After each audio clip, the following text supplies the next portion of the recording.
नमस्कार दोस्तों, स्वागत है आप सभी का फिर से हमारे चैनल भक्ति की दुनिया में। भगवान भोलेनाथ और माँ भगवती आप सभी पर अपनी कृपा दृष्टि बनाए रखे। दोस्तों, मंत्र जाप एक महान साधना है जो साधक को आत्मा की गहराइयों से जोड़ता है। लेकिन क्या आप जानते हैं कि जब मंत्र जाप गहराई से और निरंतर होता है तो शरीर के कुछ खास अंगों में अचानक से उपद्रव या फिर विचित्र गतिविधियां होनी शुरू हो जाती है। तो दोस्तों, ऐसा क्यों होता है? क्या ये किसी प्रकार की कोई चेतावनी है, या क्या ये आध्यात्मिक उन्नति के संकेत है, या किसी रहस्यमयी शक्ति के संकेत है? तो आज हम इसी रहस्य से पर्दा उठाने जा रहे हैं और आपको आज की इस वीडियो के माध्यम से हम बताने वाले हैं कि लगातार मंत्र जाप करने से शरीर में क्या क्या होना शुरू हो जाता है, कौन कौन से बदलाव आते हैं और कौन कौन से अंगों में हलचल होनी शुरू हो जाती है।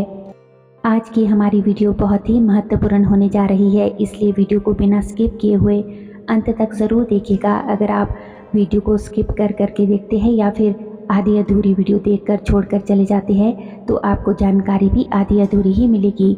इसलिए हमारे साथ अंत तक वीडियो में बने रहिएगा। चैनल पर अगर आज आप पहली बार आए हैं, पहली बार हमारे चैनल की वीडियो देख रही है, तो आप सभी से रिक्वेस्ट है कि चैनल को सब्सक्राइब ज़रूर कर ले और बेल आइकन को प्रेस करके ऑल पर भी सेट कर लीजिएगा, ताकि जब भी हम कोई भी नई वीडियो अपलोड करें तो उसकी नोटिफिकेशन सबसे पहले आपके फ़ोन में पहुंचे।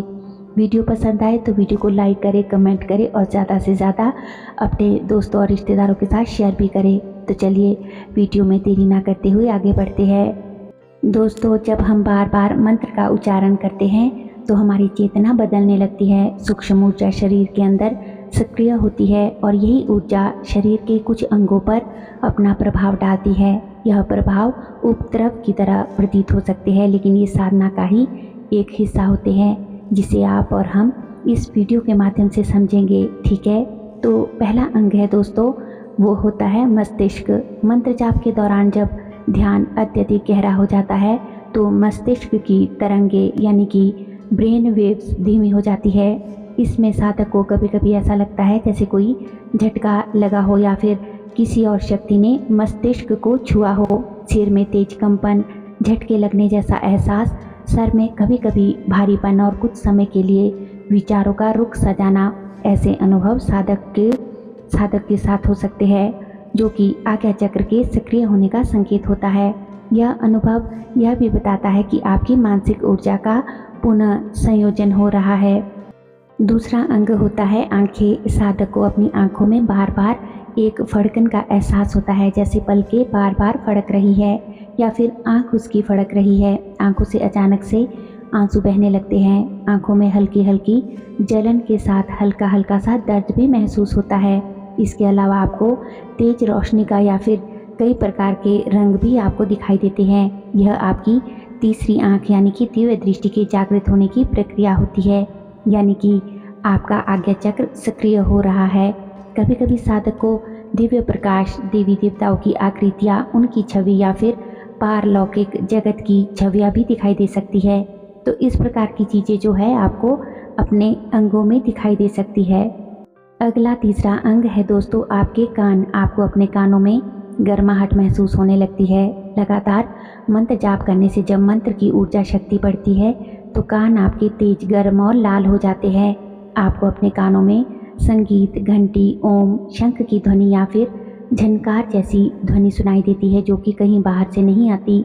आपके आसपास में ही ये ध्वनियाँ नहीं होती है। तो अगर आपको ये अनुभव होते हैं तो यह आपकी श्रवण शक्ति के विकास का संकेत होता है। यह नाद योग की प्रारंभिक अवस्था हो सकती है, जिसमें कि साधक को आंतरिक जो दिव्य ध्वनियाँ है वो सुनाई देने लगती है। ये ध्वनियाँ वास्तव में आत्मा से संपर्क का संकेत होता है। अगला अंग है दोस्तों गला। गले में आपको सूखापन महसूस होता है, गले में कंपन, गला भारी होना, किसी प्रकार का कोई अवरोध आपको गले में महसूस होता है। बोलने में कभी कभी आपको रुकावट भी अनुभव होती है, कुछ अटकना जैसा गले में फील होता है। तो ये सब क्यों होता है दोस्तों? गला जो है वह विशुद्धि चक्र का केंद्र होता है। आप जो भी मंत्र उच्चारण, मंत्र जाप कर रहे हो वो गले से ही तो निकलता है ना। तो जब यह चक्र शुद्ध होता है तो साधक को कुछ समय के लिए गले में इस प्रकार के अनुभव यानी अस्थायी रुकावट या गले में कंपन, थरथराहट, खराशपन, सूखापन जैसे अनुभव होते हैं। इसे आप इस प्रकार से समझ सकते हैं कि आपका जो विशुद्धि चक्र है यानी कि जो कंठ चक्र है वो शुद्ध हो रहा है। यह अनुभव विशुद्धि चक्र की सफाई, क्लीनिंग का संकेत होता है। तब आपको अपने गले में इस प्रकार की जो चीज़ें हैं आपको देखने को मिलती है। स्वयं के साथ आपके ये अनुभव होते हैं। अगला अंग है आपका हृदय यानी हार्ट। दोस्तों, अनाहत चक्र की ऊर्जा प्रेम, करुणा और भक्ति से जुड़ी हुई होती है। जब ये चक्र जागृत होता है तो साधक भावुक हो सकता है, रो सकता है, हंस सकता है या फिर वो क्रोधित भी हो सकता है या फिर अपार शांति महसूस कर सकता है। हृदय में तेज धड़कन, सीने में गर्माहट या फिर भावनाओं में जो है बार बार उबाल आना, कंपन होना आदि ये लक्षण जो है अनाहत चक्र के खुलने की प्रक्रिया है। इसी वजह से कई बार प्रेम, करुणा और भावुकता अधिक बढ़ जाती है। अगला जो अंग है वो है दोस्तों दाहिना हाथ। व्यक्ति के जो हाथ में है झंझनाहट, उसे कंपन महसूस होती है। कई बार हाथ अपने आप ही ऊपर की ओर उठ जाते हैं और हाथ कुछ विशेष मुद्राएं भी बना लेते हैं, जैसे कि आशीर्वाद देने की मुद्रा आदि। तो यह जब क्यों होता है? यह ऊर्जा प्रवाह का सूचक है। कभी कभी ऐसा भी होता है कि साधक का जो बाजू है, हाथ है, मंत्र उच्चारण के दौरान स्वतः ही ऊपर उठ जाती है, जैसे किसी शक्ति द्वारा ये सब संचालित हो रहा हो। यह दिव्य संचालन का संकेत हो सकता है। अगला 8वां जो अंग है वो है आपका बायां हाथ। बाएं हाथ में क्या अनुभव होता है कि अचानक से बाएं हाथ में आपको भारीपन, सुनपन, थकावट या फिर कंपन का अनुभव या फिर असहजता महसूस होती है।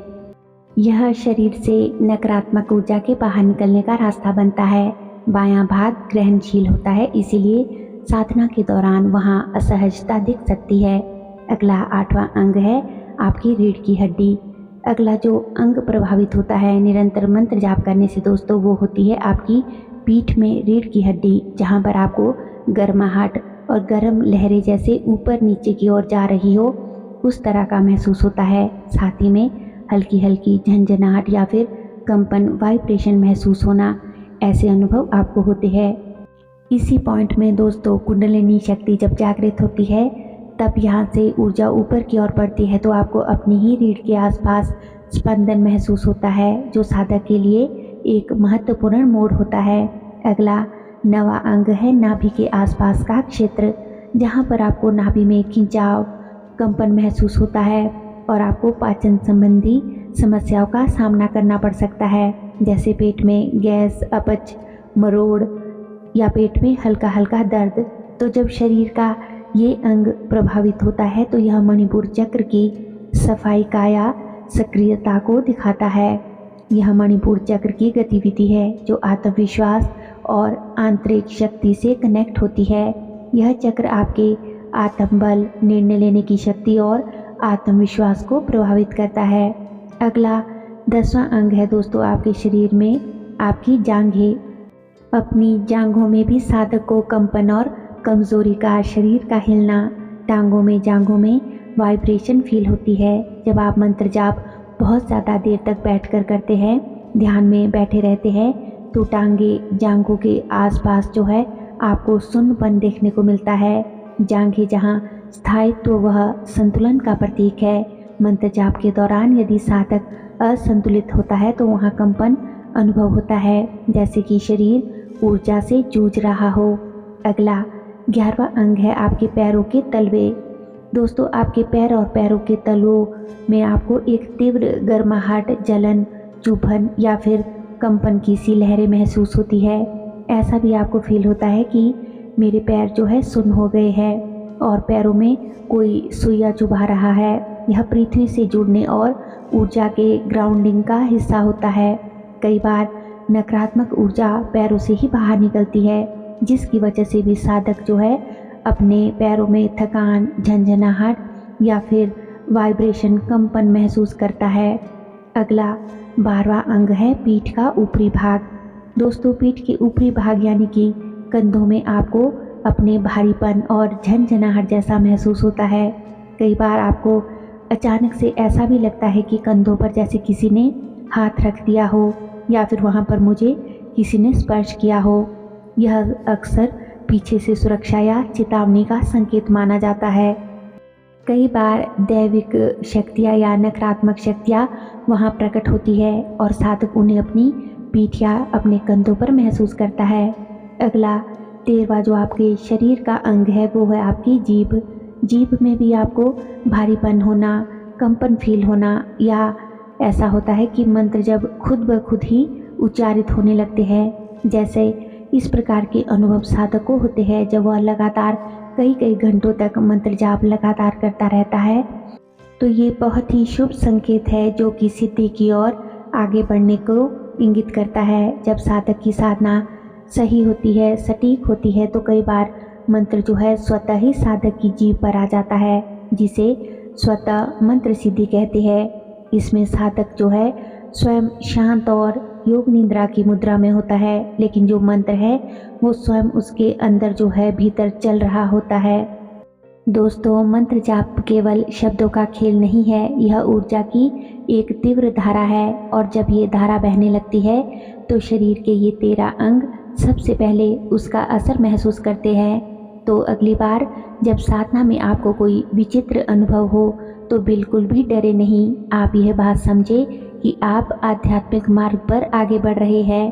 अगर आपको भी मंत्र जाप के दौरान इन लक्षणों में से कोई भी अनुभव हो, इन 13 जो मैंने आपको अनुभव बताए अंगों में आपके शरीर के, तो इनमें से कोई भी आपके साथ जो हो चीज़ें हो रही हो तो हमें कमेंट बॉक्स में ज़रूर बताइएगा। वीडियो अगर अच्छी लगी हो तो वीडियो को कमेंट करें, लाइक करें और ज़्यादा से ज़्यादा शेयर भी करें। दोस्तों, आपके कमेंट्स और लाइक्स ही है जो हमें मोटिवेट करते हैं कि हम आपके लिए और भी अच्छी वीडियो लेकर आए। और हमारे चैनल पर और भी अच्छी वीडियोस है, उन्हें भी जाकर आप ज़रूर देखें। लिंक जो है वो आप डिस्क्रिप्शन बॉक्स में चेक कर सकते हैं। और दोस्तों, अगर अभी तक भी आपने हमारे चैनल को सब्सक्राइब नहीं किया है तो आप सभी से मेरी रिक्वेस्ट है कि चैनल को सब्सक्राइब ज़रूर कर ले और बेल आइकन को प्रेस करके ऑल पर भी सेट कर लीजिएगा, ताकि जब भी हम कोई भी नई वीडियो अपनी भगत या भक्ताई से जुड़ी हुई अपलोड करें तो उसकी नोटिफिकेशन सबसे पहले आपके फ़ोन में पहुंचे और आप हमारे चैनल की सभी वीडियोस को देख सके। तो चलिए मिलते हैं एक और नई वीडियो में नई जानकारी के साथ। तब तक के लिए आप सभी अपना ख्याल रखिए, खुश रहिए और अपनी ध्यान साधना में आगे बढ़ते रहिए। जय महाकाली, हर हर महादेव।